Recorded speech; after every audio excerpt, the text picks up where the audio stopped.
मानव सभ्यता की शुरुआत से ही इंसान इस जगत को जानने का प्रयास कर रहा है। इसी जिज्ञासा के कारण मानव सभ्यता आगे बढ़ पाई है। शुरुआत से ही इंसान इस ब्रह्मांड की उत्पत्ति के बारे में, यहाँ के तत्वों के बारे में जानने का प्रयास करता आ रहा है। एक इंसान के मन में कुछ कॉमन सवाल रहते हैं, जैसे कि इस ब्रह्मांड की उत्पत्ति कैसे हुई, हमें कौन कंट्रोल कर रहा है, क्या ईश्वर का अस्तित्व है, हमारी उत्पत्ति कैसे हुई, जीवन कैसे बना, ये पृथ्वी का निर्माण कैसे हुआ। इन सवालों का जवाब ढूंढने के लिए जब हम धर्म ग्रंथों में जाते हैं तब ज्यादातर धर्मों में हमें कोरी कल्पनाएं देखने को मिलती है। कोई धर्म ग्रंथ कहता है कि ईश्वर ने 6 दिन में इस सृष्टि की रचना की। कोई कहता कि ऊपर वाले ने इस धरती को बिछाकर उसके ऊपर पहाड़ रख दिए। ये सारी थ्योरीज इंसान की ही कल्पनाओं से आई है। जब इंसान के मन में इस जगत के बारे में पहली बार सवाल आया होगा तब उसने यही सोचा होगा कि हमसे भी बड़ा कोई होगा, जिसके हजारों हाथ होंगे, जो हमसे भी ज्यादा सर्वशक्तिमान होगा, उसी ने इस जगत को रचा होगा। लेकिन यहाँ पर जिज्ञासा का कोई भी स्थान नहीं है। यहाँ पर वैज्ञानिक तरीके से कहीं भी सोचा नहीं जा रहा है। ये सारी थ्योरीज सिर्फ कल्पनाओं के ऊपर बेस्ड है। वहीं अगर आप सनातन धर्म के उपनिषदों की तरफ आएंगे तब आपको एक साइंटिफिक वे में इन चीज़ों पर रिसर्च और चिंतन देखने को मिलेगा। हमारे ऋषि मुनियों ने किसी ईश्वर को बेस न मानकर एक साइंटिफिक वे में इन सब के बारे में, इन तत्वों के बारे में, इस ब्रह्मांड के बारे में, इस जगत की उत्पत्ति के बारे में सोचा था। सनातन धर्म किसी डराने वाले ईश्वर से काफ़ी आगे की सोचता है। सनातन धर्म जहन्नुम, जन्नत, हेल, हेवन, नरक, स्वर्ग, इन सब से काफी आगे सोचता है। वहाँ पर इंसान के कुछ कॉमन क्वेश्चंस के ऊपर बात की जाती है। इस सृष्टि को समझने का प्रयास किया जाता है। जीव और उसके दुखों को समझने का प्रयास किया जाता है। हमारे वेदों में और उपनिषदों में कोई भी ऋषि मुनि परफेक्शन का दावा नहीं करते हैं, क्योंकि उन्हें पता है कि परिवर्तन ही संसार का नियम है। इस यूनिवर्स में कुछ भी परफेक्ट नहीं है। हर चीज अपने आप में बदल रही है। ब्रह्मा, विष्णु, महेश के माध्यम से हमारे सनातन धर्म में इसी बदलाव की प्रक्रिया को दिखाया गया है।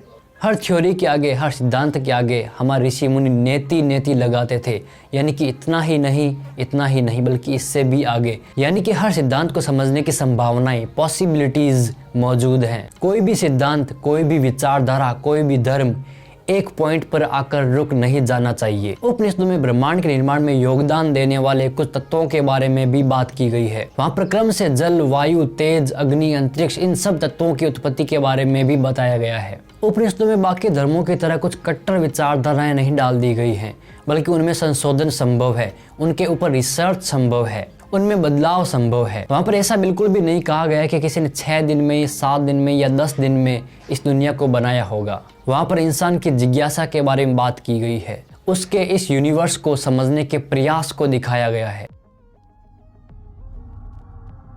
हेलो नमस्कार दोस्तों, स्वागत है आपका अभिज्ञान में।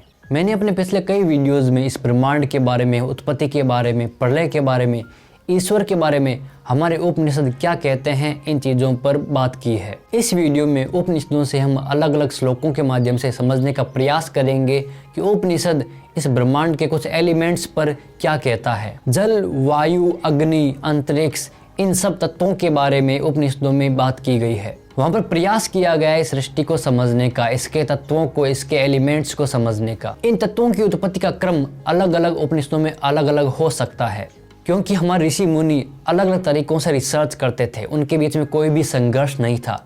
कोई भी स्वतंत्र रूप से अपने हिसाब से सब कुछ इस यूनिवर्स को, इसके एलिमेंट्स को समझने का प्रयास कर सकता था। यहाँ पर जरूरी नहीं कि आज की मॉडर्न साइंस की थ्योरीज और हमारे उपनिषदों में जो बात आई है वो बिल्कुल एक समान हो। यहाँ पर जरूरी बात यह है कि किसी बलशाली ईश्वर की धारणा के बजाय यहाँ पर कॉमन क्वेश्चंस पर, बेस पर बात की गई है। शुरुआत से इस सृष्टि को समझने का प्रयास किया गया है। सबसे पहले देखते हैं कि छांदोग्य उपनिषद में इन तत्वों के बारे में, इस सृष्टि के बारे में क्या बात की गई है। छांदोग्य उपनिषद के 6 अध्याय के 2 पाद के पहले श्लोक में जगत की उत्पत्ति का वर्णन आया है। वहाँ पहले तेज की रचना बताई गई है। फिर तेज यानी अग्नि, जल और अन्न, इन तीनों के सम्मेलन से जगत की रचना का वर्णन है। यहाँ पर आकाश को विभु यानी व्यापक माना गया है, इसलिए आकाश नित्य है, वह उत्पन्न नहीं होता। जिन तत्वों के बारे में यहाँ छांदोग्य में बात की जा रही है, उन तत्वों की हम पूजा भी करते हैं। हम अपनी पूजा में अग्नि को शामिल करते हैं, क्योंकि यह भी सृष्टि का एक बहुत महत्वपूर्ण तत्व है। हम जल को भी शामिल करते हैं। अग्नि और जल इस सृष्टि के बहुत ही इंपॉर्टेंट एलिमेंट्स हैं। इसीलिए इन एलिमेंट्स को हमारी पूजा में, हमारे धर्म में, हमारे नित्य कर्म में शामिल किया गया है। यहाँ पर अन्न का अर्थ पृथ्वी या ऊर्जा है। यहाँ पर बताया जा रहा है कि जल, अग्नि और ऊर्जा से ही इस सृष्टि का निर्माण होता है। तैत्तिरीय उपनिषद में ब्रह्म सत्य, ज्ञान स्वरूप और अनंत है। इस प्रकार ब्रह्म के लक्षण बताकर फिर उसी ब्रह्म से आकाश यानी स्पेस की उत्पत्ति बताई गई है। बृहदारण्यक में कहा है कि वायु अंतरिक्षम चेतद मृतम, यानी वायु और अंतरिक्ष यह अमृत है। आगे कहा कि जिस प्रकार यह आकाश अनंत है उसी तरह आत्मा को अनंत समझना चाहिए। आकाश शरीरम ब्रह्म, यानी ब्रह्म का शरीर आकाश है। यहाँ पर आकाश के रूप में परब्रह्म परमात्मा को दिखाया जा रहा है। मुंडक उपनिषद में कहा है कि ब्रह्म विज्ञान में तप से वृद्धि को प्राप्त होता है, उससे अन्न यानी ऊर्जा उत्पन्न होती है। इसके बाद में आगे श्लोक आता है, या सर्वज्ञः सर्वविद यस्य ज्ञानमयं तपः तस्मादेतत् ब्रह्म नाम रूपमग्नं च जायते, यानी कि जो सर्वज्ञ सबको जानने वाला है, जिसका ज्ञानमय तप है, उससे यह ब्रह्म और नाम, रूप एवं अन्न उत्पन्न होता है।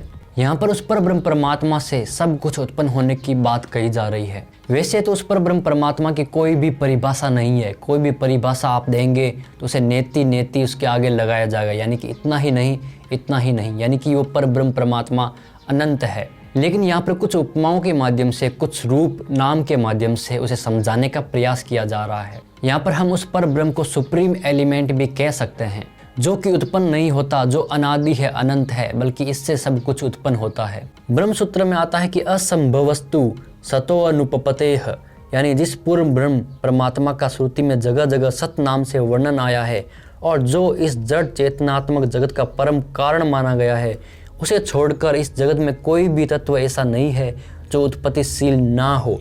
बुद्धि, अहंकार, काल और गुण और परमाणु आदि सभी उत्पत्तिशील हैं, क्योंकि वेद में प्रलय के समय एकमात्र परब्रह्म परमेश्वर से अलग किसी का भी अस्तित्व एक्सेप्ट नहीं किया गया है। उस ब्रह्म ने वायु से तेज की रचना की, अर्थात आकाश और वायु को पहले उत्पन्न करके उसके बाद वायु से तेज की उत्पत्ति की। फिर उस तेज से जल उत्पन्न हुआ, फिर उस जल से अन्न को रचा। यहाँ पर एक सवाल खड़ा हो सकता है कि सिर्फ जल से अन्न की उत्पत्ति कैसे हो सकती है, पृथ्वी या भूमि यहाँ पर कहाँ चली गई। तो यहाँ पर अन्न का अर्थ कोई गेहूं, जौ, बाजरा वगैरह नहीं है। अन्न यानी ऊर्जा या पृथ्वी। ब्रह्मसूत्र में एक सूत्र के माध्यम से बताते हैं कि अन्न के नाम से पृथ्वी ही कही गई है, क्योंकि 500 तत्वों की उत्पत्ति का प्रकरण है।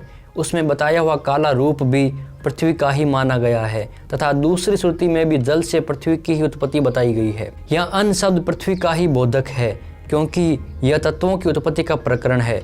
और जो अन्न का रूप काला बताया है वह भी अन्न का रूप नहीं है, पृथ्वी का ही रूप काला माना गया है।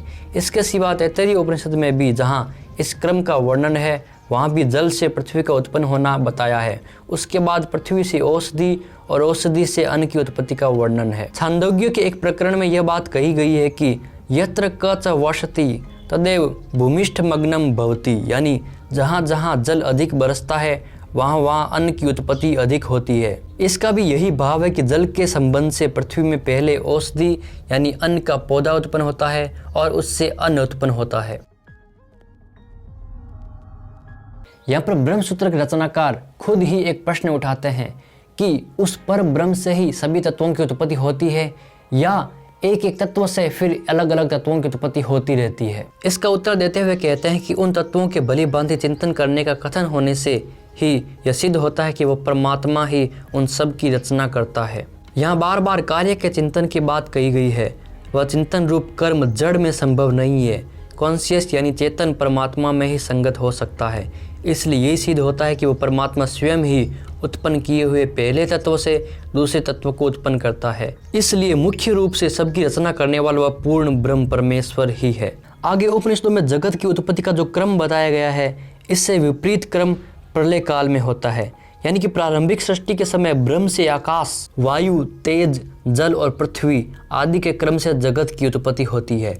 फिर जब प्रलय काल आता है तब ठीक उसके विपरीत क्रम से पृथ्वी आदि तत्वों का अपने कारणों में लय होता है। जैसे पृथ्वी जल में, जल अग्नि में, अग्नि वायु में, वायु आकाश में और आकाश परमात्मा में विलीन हो जाता है। प्रत्येक कार्य अपने उपादान कारण में ही लीन होता है। जैसे जल से बर्फ बनता है और जल में ही उसका लय होता है। उपनिषदों में हमारी इंद्रियों को भी तत्व माना गया है। आगे हम देखते हैं कि यहाँ पर इंद्रियों की उत्पत्ति किस तरह से होती है। मुंडक उपनिषद में आता है कि जैसे प्रज्वलित अग्नि से चिंगारियों की उत्पत्ति होती है, उसी प्रकार वे नाना नाम रूपों से संयुक्त पदार्थ उस परमेश्वर से उत्पन्न होते हैं और उसी में विलीन हो जाते हैं। फिर जगत के कारण रूप उस परमेश्वर के स्वरूप का वर्णन करते हुए उसे अजन्मा, अविनाशी, दिव्य, निराकार, सब प्रकार से परम शुद्ध और समस्त जगत के बाहर भीतर व्याप्त बताया गया है। आगे कहा गया है कि इसी परब्रह्म पुरुषोत्तम से यह प्राण, मन, सब इंद्रियां, आकाश, वायु, ज्योति, जल और सबको धारण करने वाली पृथ्वी उत्पन्न होती है। परमात्मा से पहले प्राण, मन और इंद्रियों के उत्पन्न होने की बात बताकर आकाश आदि भूतों की क्रमशः उत्पत्ति बताई गई है।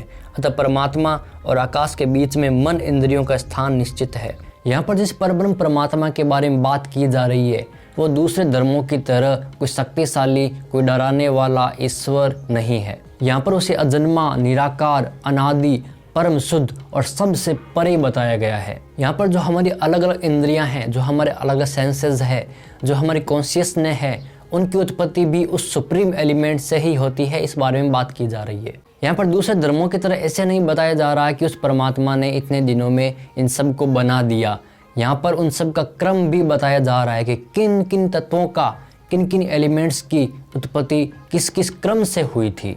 यहाँ पर हर एक एलिमेंट पर चिंतन किया जा रहा है, रिसर्च किया जा रहा है और कई जगहों पर अलग अलग उपनिषदों में, अलग अलग श्लोकों में अलग अलग क्रम भी बताए गए हैं, क्योंकि सब ऋषि मुनि अपने अपने हिसाब से इन सब को समझने का प्रयास करते थे।